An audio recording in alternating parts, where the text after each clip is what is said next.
La classe est vide. Karan retrouve Leila en larmes. Il s'assoit à côté d'elle.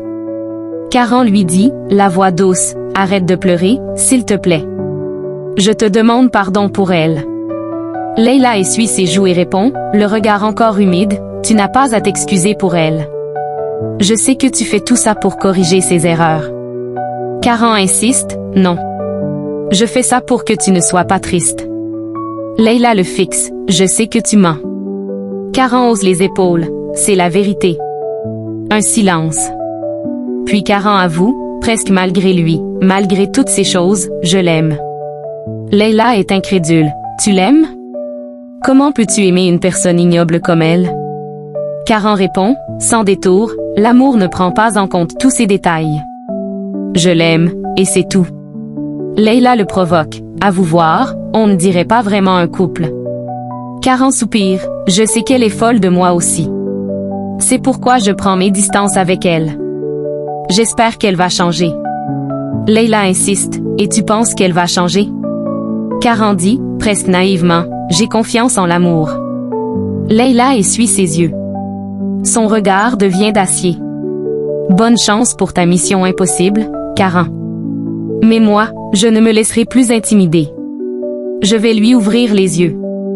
Je vais l'humilier au point qu'elle devra changer d'université par honte. » Karan recule, « Tu n'as pas le pouvoir de te dresser contre elle. » Leila coupe, « On verra bien. » Karan n'est pas d'accord, « Je ne t'encourage pas sur cette lancée. » Leila le rassure, le regard vide, « Ne t'en fais pas.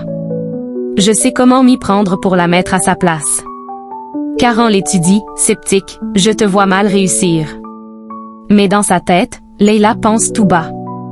Voix plus intime, presque chuchotée, sa faiblesse, « C'est toi, Karan. Je vais te mettre sous mon charme. Et je m'en servirai pour sa destruction totale. » Karan la rappelle, « Leila? À quoi tu penses? » Leila revient à elle, impassible, « À rien. Je vais juste lui rendre la monnaie de sa pièce.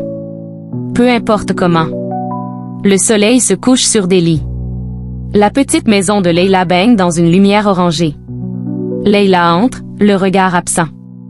Elle marche accidentellement sur la queue du chat. Le chat, surpris.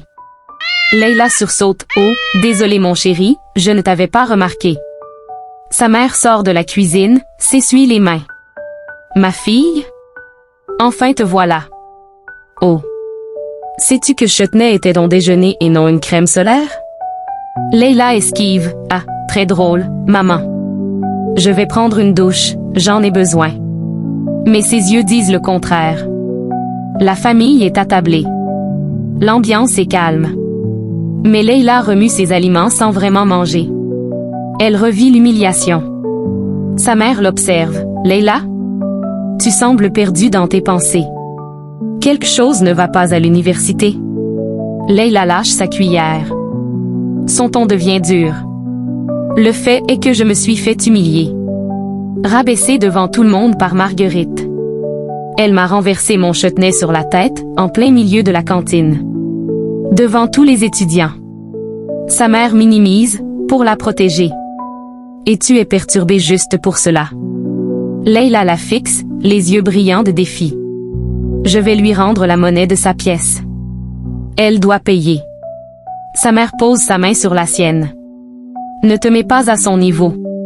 Elle a fait ça devant tout le monde juste pour te montrer le pouvoir qu'elle a. Ne t'en mêle pas, reste dans ton coin et évite-la. » Leila rétorque, « D'après toi, qu'est-ce que je fais depuis mon arrivée là-bas? Je fais profil bas. Pour une caprice de place à côté de Karan? Je trouve qu'elle exagère. Et ce même Karan a peur d'elle. Il pense que je dois pas me dresser contre elle. » Sa mère insiste, « Il a raison.